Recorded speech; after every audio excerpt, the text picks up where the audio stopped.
Noun. The crown of bone upon my head, marking me as the deer I am. They are a burden and a defense, a freedom that weighs upon my brow. They were there even before I knew them by their name, and they only grew as I recognized them. I remember the first time I realized I would be outnumbered, the time I realized antlers had started to sprout from my head and a colorful target had been painted between my eyes, that hunters with guns would stalk me through the night. Asexual. Adjective. Experiencing little to no sexual attraction. Even before I knew I was asexual, the memory of that moment stuck fast to my mind with a heavy weight, as if it had been tattooed into my hide. Bed. Noun. My den to shelter me from the cold. I never expected it to feel unsafe. My mother was holding me in the dark, the two of us crammed in the twin bed I had since I was 5. Conversation. Noun. I have found this to be the quickest way to separate deer from hunters, even without them explicitly saying so.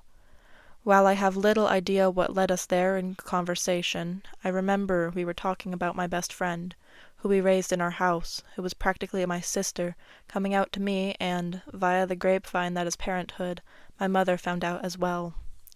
Deduce. Verb. To make assumptions about a deer. It can be dangerous. While I had accepted this revelation with no questions asked, my mother dampened the mood, as she was quick to deduce, "It's just a phase." She had no right to say that. Ears. Noun. The first part of a deer affected by a hunter, many of whom fire bullets not of silver, but something much sharper off the tip of the tongue. But she said it anyway. It was a warning shot, the crack of a gun that sent my ears back and my new tail between my legs. Falter. Verb. To tremble unsurely, either in guilt or fear. My mother's attitude toward my younger sister didn't once falter or change since then, but that sentence left me feeling hollow.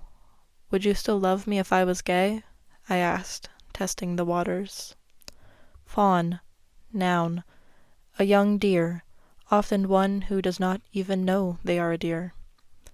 Though I proposed the question casually, something inside me was trembling like a fawn learning to walk. I don't know what led me to that thought, that I might be gay. I was not at all convinced I was. I only knew I didn't quite fit the mold society assumed for me. Jeopardize. Verb. To endanger oneself. It seemed I was doing that every time I opened my mouth. I might not remember everything about that night, the night that started to jeopardize our relationship, but I remember one thing, how my mother replied.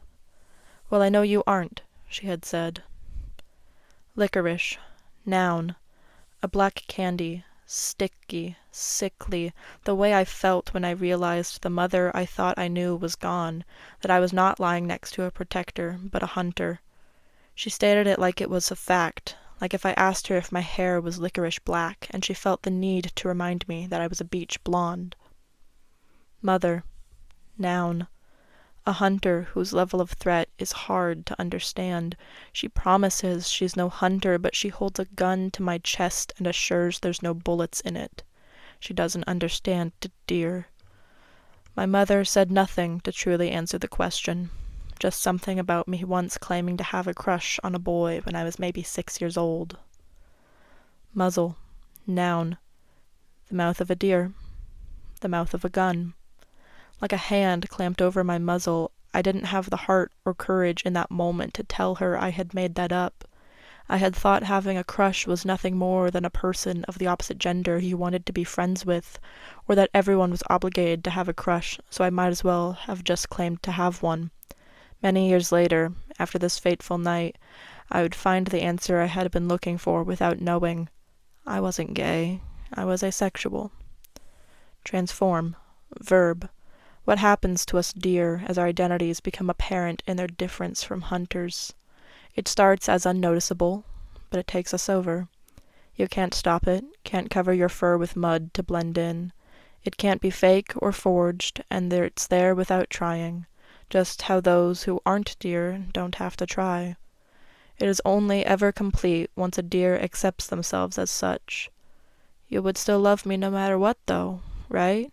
I asked again, feeling a pain inside I couldn't describe, the cold of winter nipping at my feet that were slowly turning to hooves as I continued to transform within the grasp of my oblivious mother's arms, the arms of a hunter. Soothe. Verb. To calm. To comfort. It's the feeling of letting the snow lap up my bloodstains as I trudge forth through the wintry forest of waiting hunters with my antlers held high, emboldened, unafraid, a feeling that always seems out of reach. I don't remember what my mother said after that, or even whether it truly soothed me or not. All that really stuck in those fateful 5 minutes was the snow to my newly grown fur as my transformation completed, and that I saw a flash of silver from the metal muzzle of my mother's gun.